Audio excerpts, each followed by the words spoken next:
5 on your side at 6. Focused on you.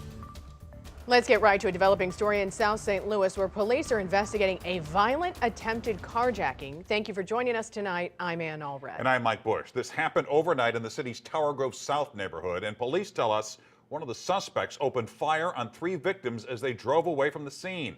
5 on your side's Diamond Palmer is live outside St. Louis Police Headquarters. Diamond.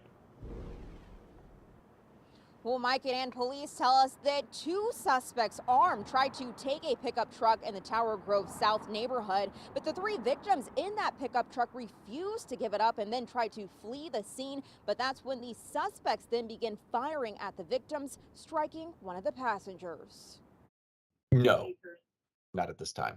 St. Louis Police spokesperson Charles Wall says officers don't have any suspects in custody right now after an early morning carjacking attempted in the Tower Grove South neighborhood. It happened around 3:15 a.m. in the 4200 block of Beck Avenue. Police say 3 men were parked in the area when 2 suspects pulled up next to them in a black car. The suspects demanded the pickup truck, but the victims put the car in reverse and tried to drive away. That's when one of the suspects fired a single shot, hitting a 50-year-old passenger. The victims then drove more than 2 miles away to a Quick Trip. The victims were able to flee to the 6900 block of Graveway, where they contacted police, and one of the victims sustained what's believed to be a graze wound to his right leg. Wednesday, we spoke to the manager of another Quick Trip that's near the attempted carjacking scene. He says the victims often park their truck there, and he's told them to stop parking it there. According to the manager, he says the victims came back after the incident and told the manager they got shot, quote, because of him. Just this week, the department reports there's been 116 car thefts, plus 18 robberies, 2 of which have been carjackings. And they want the public to remember to stay alert at all times. No matter the circumstances, you should always be aware of your surroundings, specifically as it relates to trying to limit your possibility of potentially becoming a victim of a carjacking type situation. Now, at this time, police tell us that they have not released the name of this victim, but they also say this investigation is ongoing. Reporting live here at St. Louis Police Headquarters, Diamond Palmer, 5 on your side. And an update tonight on a deadly shooting that took the life of a teenager on Thanksgiving Day. Right now, police in Cahokia Heights are looking for 2 people of interest who may be connected to the crime.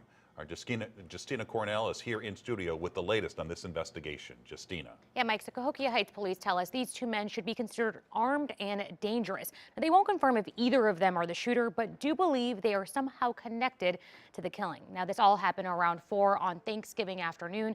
Police were called to the 300 block of Adele Avenue in Cahokia Heights. That's where they found 16-year-old Markel Staples dead and another teenager who was shot and wounded. Tonight, police are looking for 2 people of interest. 21-year-old Scorian Johnson Jr. and 20-year-old Michael Hunter. Again, they say both men should be considered armed and dangerous. People who live on the street where this happened say crime like this is unusual for the area.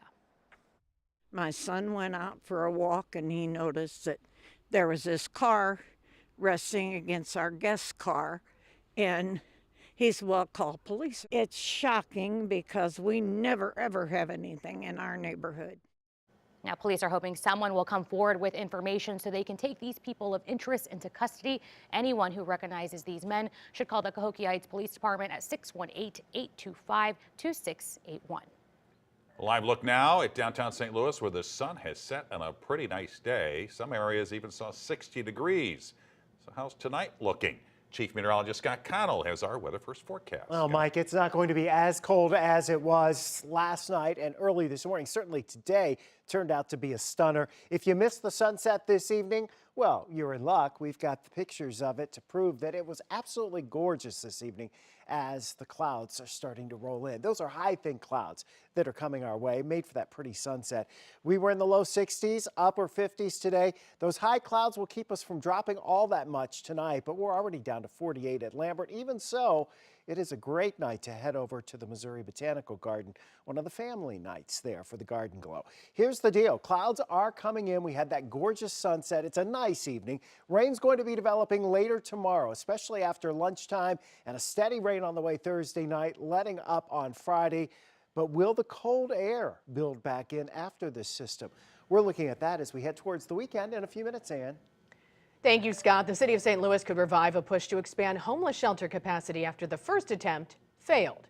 Board of Aldermen President Megan Green just sat down for an interview with our political editor, Mark Maxwell, who has those details. Mark. Yeah, and the first attempt to pass that unhoused Bill of Rights really went off the rails at City Hall. A big failure for President Megan Green, who played a major role in helping promote that plan and push for its passage. Later, it was pulled off the table amid outcry over some of the more controversial pieces in it. Now, Green says the city is going back to the drawing board with hopes to revive a revised version. It started the conversation that we have to have. And what we need to understand with this new board is that our decisions are not just yes and no decisions. That when we have major issues that need to be tackled, such as how we care for our unhoused population, we are not going to stop having those conversations. We are going to continue to push them forward, introduce legislation until we get to something that we can build consensus around. And Mark, there was also some finger pointing at the Board of Aldermen over this incident where the city failed to collect about $500,000 in marijuana sales tax. Do we know, I guess, who was ultimately responsible for that? Yeah, once voters approve that ballot question pertaining to taxes, someone in the city government has to file papers with the State Department of Revenue, and in this case, no one did. An aide to Mayor Jones today suggested perhaps the Board of Aldermen was responsible for that costly error. So we asked President Green if she bore any of that responsibility. In my mind, I think that it does fall in administrative functions for the city, but I also understand that there have been times where the Board of Elections and other entities have been the ones to put that forward. So I think going forward, we need to make sure that there are clear policies, both from the mayor's office and from E&A and for the Board of Elections, so that there's understanding of who is responsible for what by when. Green's making the media rounds, conducting all these interviews on the heels of her first ever legislative report, she called it, a formal speech that she delivered from City Hall last night. Really looked and felt a lot like a State of the City address. It's something none of her predecessors have ever done before. Maybe she's trying to elevate the visibility of her office. There's a lot more of that interview still to come on The Record after Sports Plus Sunday night. Coming